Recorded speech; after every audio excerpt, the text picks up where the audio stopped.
Today is Monday, March 6, 2023. I'm Pastor Michael, and this is Wilderness Wanderings.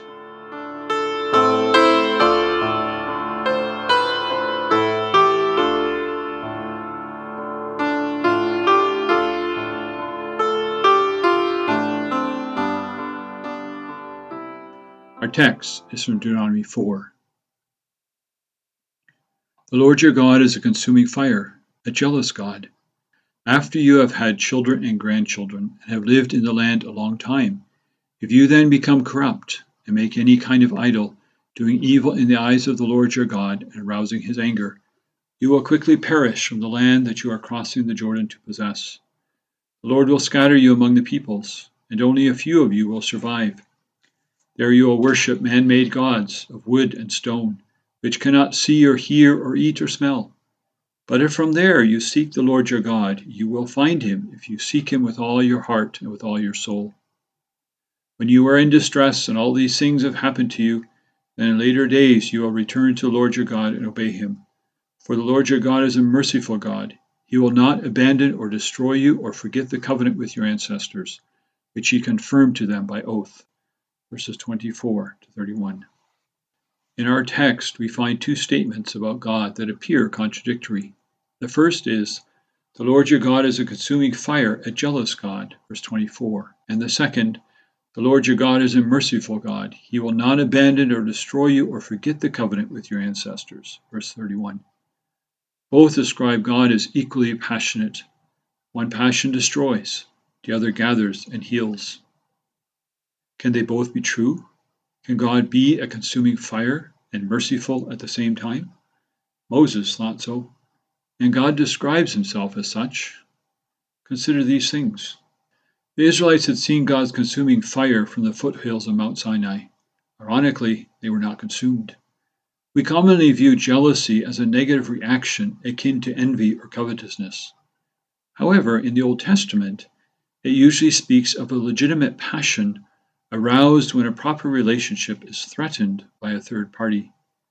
We still accept this type of jealousy as legitimate when someone attempts to woo a person already married. The Lord of Israel is an impassioned God who treasures Israel as his covenant people. This jealous love is fueled not by an abusive need to dominate, but by the zeal for Israel's well-being. God's consuming fire on Sinai, demonstrated with spectacular cosmic pyrotechnics, was not meant to create physical fear, even though it did do that. Rather, it revealed the passion of his redeeming love, which had brought his people out of the fires of slavery. Such love can tolerate no rival. He was committed exclusively to Israel to bring shalom to the world. Israel's only appropriate response is an equally exclusive commitment to God. Thus, if Israel pursues another lover, she will arouse this jealousy. It will entail a reversal of the covenant with Abraham. Only a few of you will survive, verse 27, clearly contrasted with the promise of descendants as numerous as the stars. Scattered into faraway lands, the Israelites would worship man-made gods. God's irony. Under judgment, they will have to do what they had freely chosen to do, serve other gods. In exile, they would discover the powerlessness of these gods. If these gods cannot perform even basic human functions, what hope is there of any saving power from them? But this is never the end of the story. No place would be too far and no time too distant for Israel to come back to God. Beyond sin and judgment, there is always hope. Israel knew this already. After her apostasy with the golden calf, care of Exodus 32 to 34, Israel discovered that her survival depended not on her ability to keep the covenant, but on God's willingness to sustain it. God's forgiving grace and unswerving commitment to his promise to Abraham guaranteed God's survival. God would not forget God's word. In Exodus 34, God identifies himself as the Lord, the compassionate and gracious God, slow to anger, abounding in love and faithfulness. Verse 6. Thus, if scattered because of their idolatry, they turned back to God, he would allow himself to be found by them. Unlike the gods of the other peoples, he is not limited to a place. Rather, he is the personal God of Israel. His ear is always listening for his people. His mercy is warm and tender affection, like the love of a parent toward a child. Like Israel, we cannot depend on our own righteousness. We will always come up short. But God has provided.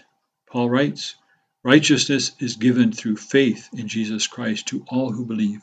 Romans 3:22. When we turn to Him, we find God, always. The jealous, consuming fire God? Absolutely. Zealous enough for us to enter death's dark domain, that we might know His shalom. Turn to Him, and you will experience His mercy. As you journey on, go with the blessing of God.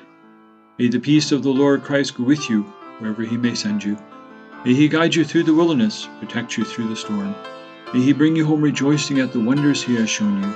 May He bring you home rejoicing once again into our doors.